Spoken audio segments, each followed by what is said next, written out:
बात कह के मैं मेरी बात समाप्त करूंगा कि बाबा साहब आम्बेडकर ने एक सूत्र दिया है, वो हम सबको पता है, शिक्षित बनो, संगठित हो और संघर्ष करो। मगर बाबा साहब ने एक और त्रिसूत्र दिया था, 3 शब्दों का सूत्र दिया था।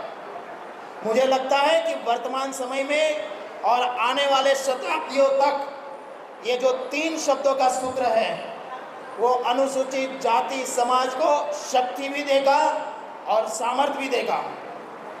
और बाबा साहब आम्बेडकर के लिए ये केवल 3 शब्द नहीं थे, उन्होंने स्वयं कहा है कि मेरे लिए 3 आराध्य देवता है जिनकी मैं अहरनिश पूजा करता हूँ।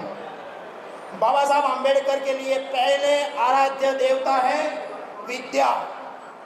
बाबा साहब आम्बेडकर ने कहा है कि सभी समस्याओं का समाधान विद्या में है, आप विद्या अर्जित करिए।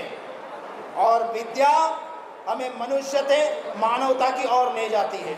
इसलिए बाबा साहब आम्बेडकर ने कहा है कि आप अहरनिश विद्या की पूजा करिए। बाबा साहब आम्बेडकर के लिए दूसरा आराध्य देवता था और वो था आत्मसम्मान। बाबा साहब आम्बेडकर ने कहा है कि आत्मसम्मान बनिए आप। बाबा साहब आम्बेडकर ने एक उदाहरण दिया है कि आप सिंह जैसे बनिए।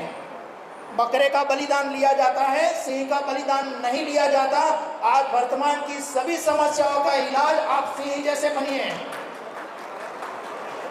बाबा साहब आम्बेडकर का तीसरा आराध्य देवता है, उनका तीसरा शब्द है और वो है शील चरित्र।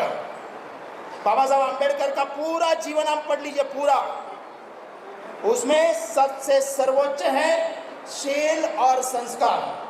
बाबा साहब आम्बेडकर ने कहा है कि मैंने परदेश में कई सालों तक पढ़ा, कई सालों तक रहा, मगर मैंने कभी भी बीड़ी, सिगरेट, शराब को हाथ शुद्ध नहीं लगाया।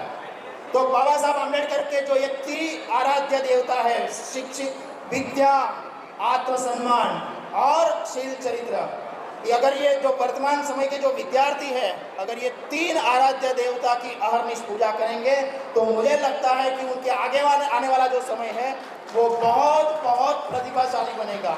और अंत में जिस आयोग की मेरे पास जिम्मेदारी है, ये आयोग आप सबके लिए है। आयोग का द्वार हर हमेशा आपके लिए खुला है। आइए और अपनी समस्या प्रस्तुत करिए। जय भीम।